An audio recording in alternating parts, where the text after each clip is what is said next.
welcome to Planetary Gig Talk, Tales of Music and Magic.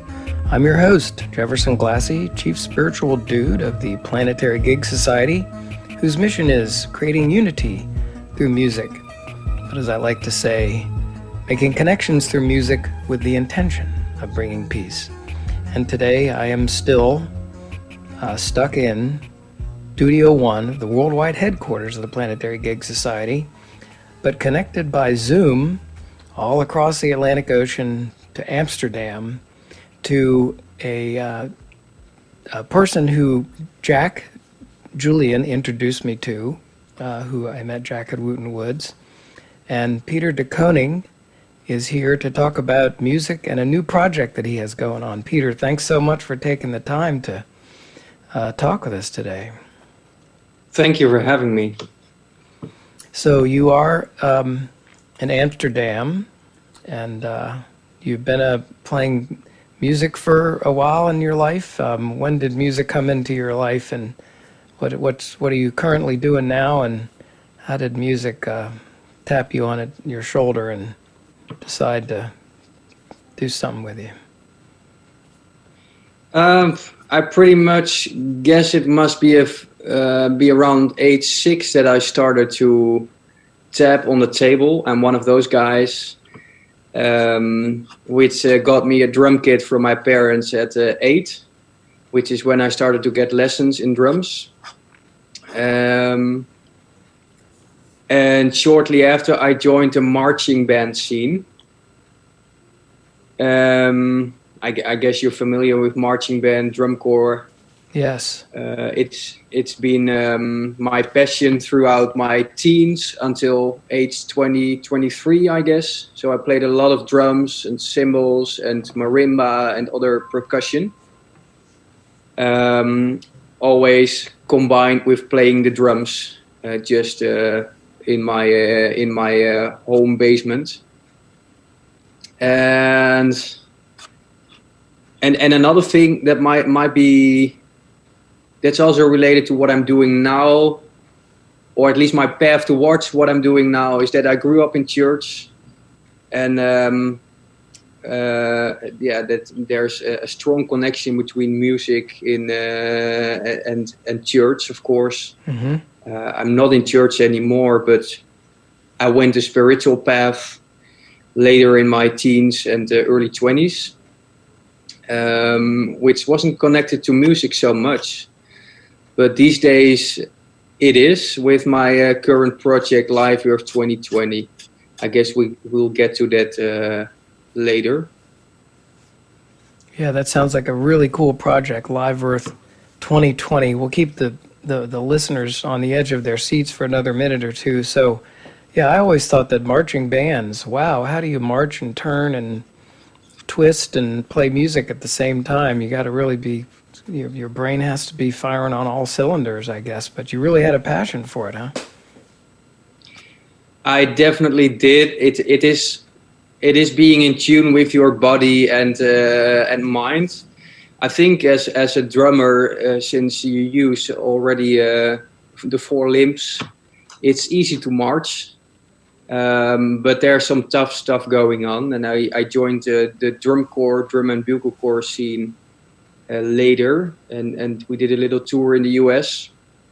Cool. And then it's top level running on the football fields with some drums around your neck, with an ensemble of 100 musicians. So that's it's my passion, but I quit, or I left that. At least for this stage of life, it's tough. It requires lots of rehearsing. Physically, it's not so healthy to carry drums for that long. Not for me, at least. So I went another way, but I've been doing this for a long time, indeed. It really is very cool, and you're right. It takes a lot of, all your limbs are going, and it's very impressive what they do, but I can see that it would take a little bit of a toll. So what was that do you think grabbed you when you were 8 and grabbed you about the drums and music? The way it made you feel, or the community aspect of it, or what? it was the way it made me feel. I had two sisters being in marching bands, not doing drums at all, but I would see them bands running or walking through the streets in certain events throughout the year, and I would march along the whole distance just behind the band and be inspired, I guess. And yeah, then I started tapping, and I thought, or my surroundings thought, oh, this is annoying. Give that guy a drum kit. Yeah. And so it all started. And so then, since you've sort of moved on a little bit from that, are you now in bands? Are you playing drums? Play other instruments? Drum is your main instrument, or? Yeah, drum is my main instrument, and unfortunately, I'm not playing together with any bands. I started some jamming last year, but that's not so much going on this year or this Right. first half year, of course. Um, so I'm actually looking into what do I want, where do I want to play, who do I want to play with, and I hope we can start jamming again soon in the pubs and meet some new people. Um, yeah, because it's I moments that I don't play, that I also don't practice at home or just play along with tunes. If I do that for 2 weeks in a row, I start to feel it, and it doesn't feel nice. I start to long to play and move with the music. And actually, what because in marching band or in the drum corps I was part of in the Netherlands, um, you have these moments of flow, that you experience when you create a piece of music together and you work very hard for it. It's complex. You learn to master it, and there's a big crowd on cheering on you, and it gives such a good feeling. And I wish to get back into that feeling more often. Yes, that sounds very cool. That sounds very cool. So then, we should get right into this your project, which I've seen some information about. I'm looking forward to participating, but tell us all about it, and we'll get that word out. Yeah, so let me start at the beginning of it, which is last year May, more or less, when I left to Montenegro in the southeast near Greece in Europe for a little sustainability project, and I've been involved in sustainability and biodiversity as a freelancer for some years. Um, to do some workshops with children there. And I thought, how am I going back? Because we were going by train, obviously, not taking the plane. And then I thought, why don't I cycle back home and take a drum kit on a little cart behind it? So that's what I did. I arranged a bamboo bicycle and a little dog cart you can have. I mean, for Dutch people, this is very common Hmm. to have a cart behind your bicycle. And I put my little Tama Club Jam kit on it, and I left. And I didn't really train for this, and I ended up at day one, at hour two, more or less, in unknown territory in the mountains of Montenegro, and it was about 35 degrees Celsius. And there I was all alone, and the purpose of it was to give some concerts at beautiful locations for the earth, in this country, and in Croatia, Bosnia, Italy, and Austria. And so I cycled for a few days and put my drum kit down on a special location that I had a feeling with, to either remember something or to just pay tribute to Earth. And then I picked up my drum kit again and I cycled onwards. And that was the beginning of it. And once you are on the bicycle and you're full day cycling and you're all alone, you start to think a lot.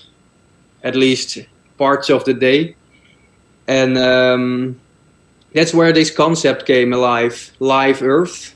Because I thought, what am I going to do after this? And I like a little bit of crazy ideas and a little bit of adventure, as you might guess.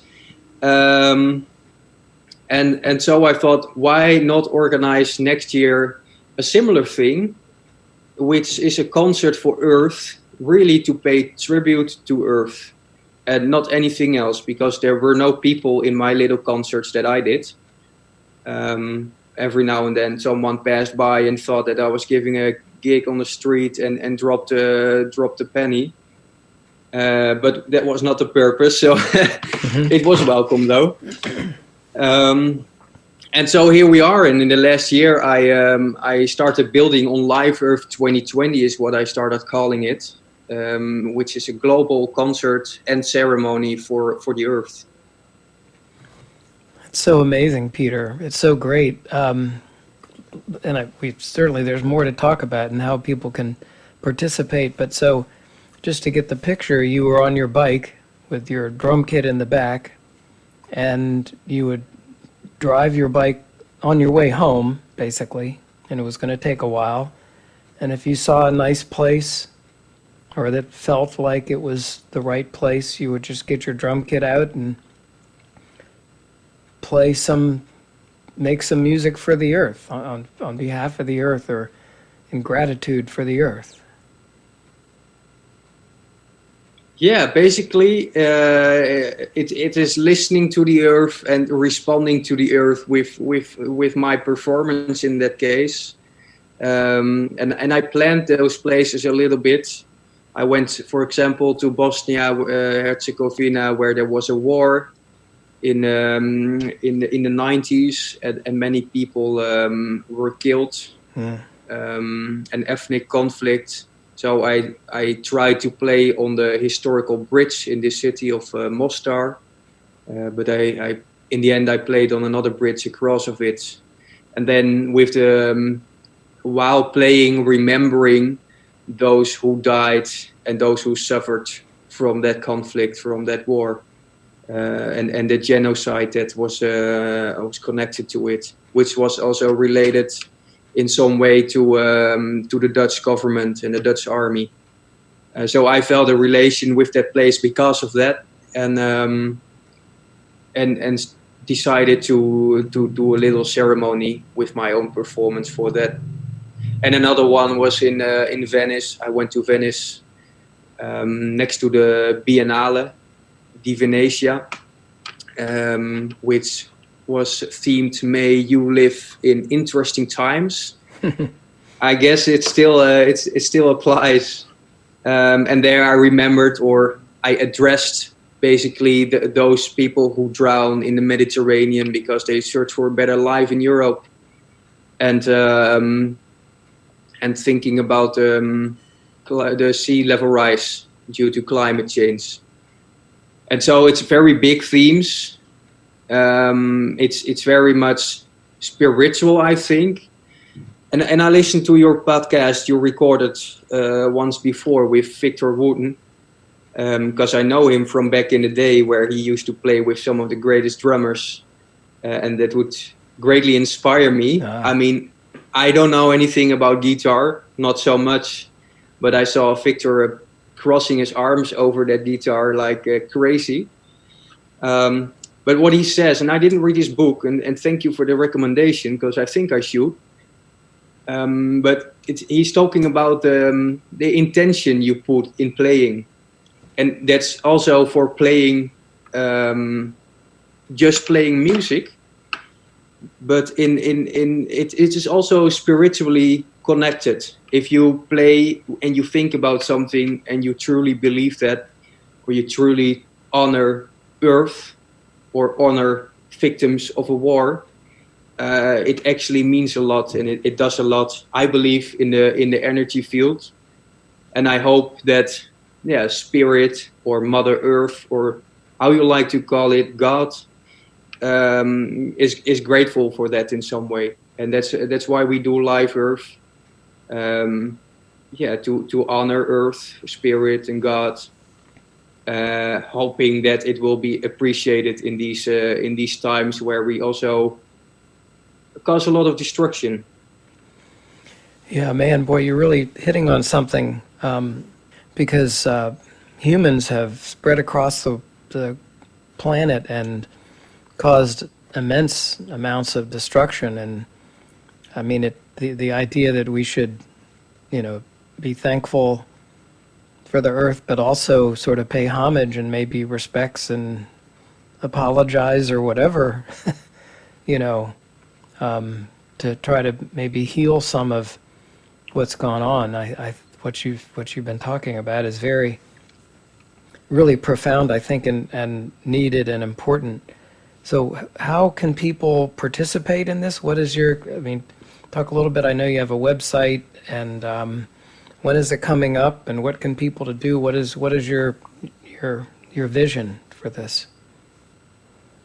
Yeah, so for this year's edition, my purpose is to gather 1,000 artists and also indigenous peoples, um, to um, to perform or to do ceremony more or less at the same time, which is on August 29th and 30th, so the end of this month. And the idea is that the artist finds a nice place in nature, in the mountains, maybe in the garden, or even somewhere inside, whatever is valuable and where you feel connection. And give a little concert, or do a dance, or make a piece of art, um, to pay tribute to Earth, and with that intention. And so anyone who is a artist, or anyone who is not an artist but thinks I can dance, but I would love to dance for Earth, can sign up through the website, and basically participates and will receive some more information. And I'm actually calling artists to join this, and artists who feel the event and the energy of this and the importance of it, to join this event. And I'm asking indigenous communities to give their support, because I believe, I see music and dance and any Western art performance as the closest thing there is to a spiritual connection that we maybe used to have as well, but is not so much alive anymore. So I want to honor those who do this traditionally and still do this since a very long time. And I hope they want to light a fire, or spread flowers or water on earth, um, to also honor spirit with us. It's cool. So I have I signed up. I went to the website. It's LiveEarthConcert.org. liveearthconcert.org, and you go there and you sign up as a participant, and you'll get an email, and it will give you some more information about what to do. And I guess people will do a video or something of what they are doing and send it to you. Is that how it works? So people do not need to send anything up front, except for some information, and if they wish, a video, so I can show to the world that they are part of this. The event will be mostly offline, so people are not connected except for an opening ceremony, which we will do through maybe a Zoom or another platform, with a little collective piece of art that we will perform with the artist, and then an opening ceremony with a fire, by an indigenous leader, elder, who can guide us through that. And from that moment on, everyone can go offline and play wherever and whenever they want and can. And then there's also an opportunity to be a sponsor, I think, isn't there? I'm looking for some partners indeed, that have a relevant network, that want to spread the word, and say, who joins this great event. Um, yeah, I saw you doing it, and there's several others who appeal to their community's network or network of artists all over the globe. And if you are an organization or have an organization that you want to adopt Live Earth 2020 with, you can, and you invite your network and do some promotion and present this in your own name.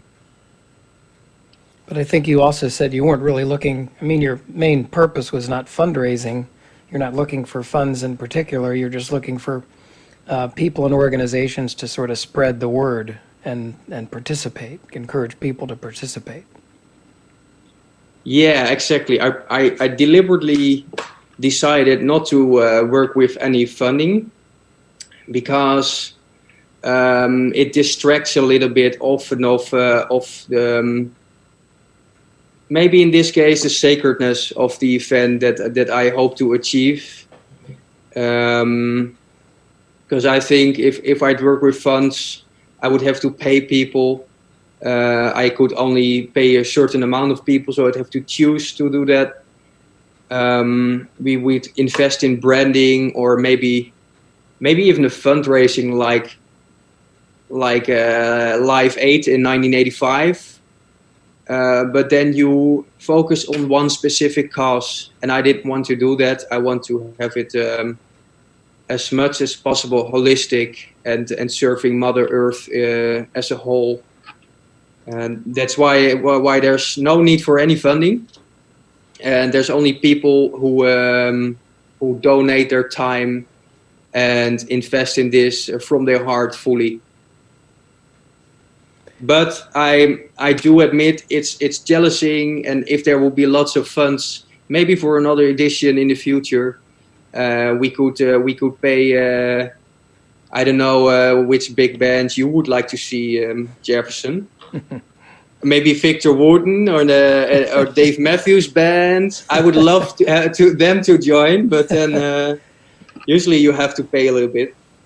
But it doesn't matter because I believe the goal is 1,000 artists. Currently, while we're recording this podcast, there's 60 artists who signed up, and there's two different indigenous communities from Kenya and from the Maluku.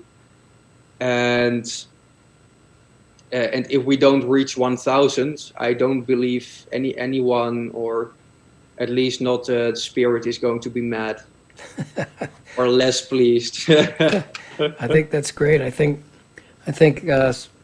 the Mother Earth will be happy with whatever you can do here. I think Mother Earth is already happy about this. I think it's just phenomenal. I think it's a great idea, very important. We will, put out information that we can on the platforms that we have and see if we can get some other people to do it. It'd be great to have 1,000 people or, 1,000,000 people or whatever. But I think it's a fabulous idea. And from there, I mean, this is only in a month. Then do you have thoughts about, what's next? I mean, this is almost like, in some ways you might think about it, or I was thinking of it as kind of an initial offering. There have been many offerings, obviously, to Earth, etc. But, in this context, it sounds like there could be, further things to help bring people together and show gratitude and etc. for the Earth. Yeah, I think there is a thing that goes beyond that. I work with Maasai communities, with the Embassy of the Earth in Kenya and Tanzania, and this one elder is calling for reconciliation, and he says it's time for humanity, also regarding COVID-19. For humanity to reconcile. So we really have to regret and look back at the bad things we have been doing before we can move on. And you see that in even for those who are trying or doing or trying to do very good things with the best intentions, that in many fields and in many NGOs, we run away from the reconciliation thing. We take steps, try to think in solutions, and we don't really know how much of the picture we are missing. So I definitely think that, and what my role is, and what Life Earth 2020 or in the future's role is, I don't know. And I've seen throughout this year that if I just focus on what I'm doing, things will unfold. And maybe until the event, it will unfold that this is going to be very popular, and the Dave Matthews Band actually is going to play 20 minutes where they are right now. And maybe after that will unfold that this is going to be big and very important in this, not just honoring Earth, but also reconciling with the Earth. And then it can be a big step towards, the regeneration and maybe total chaos we are in now, to get out of that in a good way, because if we keep going the way we're doing, it's gonna be disastrous more often. And then, let's see. To be honest, Jefferson, I don't know, and that's always my question of my answer in the end of answering a question, that I don't know, and I think no one knows, and I hope.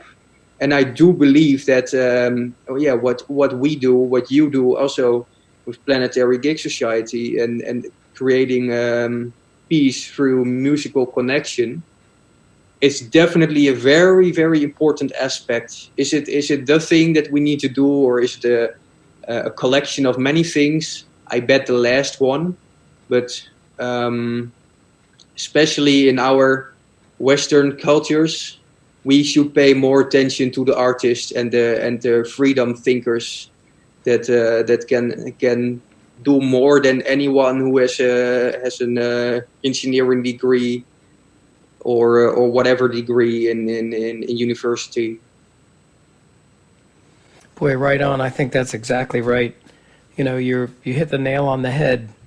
I'm doing these podcasts and some other things, and you're doing that, and all we know is what we're doing, and we sort of have an intention to have a beneficial outcome or response or make some impact that's nurturing and helpful for people and the planet, and that's the best we can do, because we don't know about the future. But in some ways, I think if we take these sorts of steps, we can help create the future that we want. We've seen a lot of what's happened, as you've said, throughout history, and even in the last 100 years, that's been so unfortunate. But with this COVID, this, something in the air, the ants are blowing in the wind, something is tapping us on the shoulder, I think, and asking us what we want to do going forward. So, and I think, Peter, this is a fabulous idea. Wish you all the success in the world. We're going to try to support it. We'll talk to people. I already picked out my spot. I think I'm going to go down by the river near here and do a little concert for this place that I go after on my morning walks. I've been thinking about that already. So you know that you're having an effect, and we'll keep doing it. Thank you very much. Thank you very much. I just think it's great what you're doing, so I really appreciate it. Yeah, thank you so much. It's a pleasure sharing this, and I'm looking forward to connect in the weekend of Live Earth 2020 through the music. That sounds great. The music, art for the Earth. Okay, Peter de Koning, thank you so much for taking the time. Thanks for doing what you're doing, and we'll stay connected here. Keep at it. Thank you. Thank you. Namaste.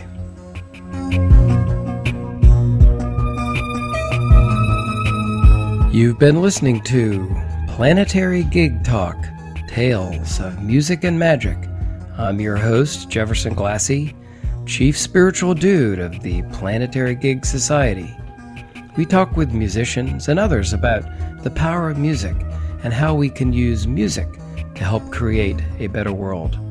Please check out our website, www.planetarygigs.org, for information about some of the organizations promoting music and musicians, resources about the power of music, books, movies, articles, including new research on music and the brain.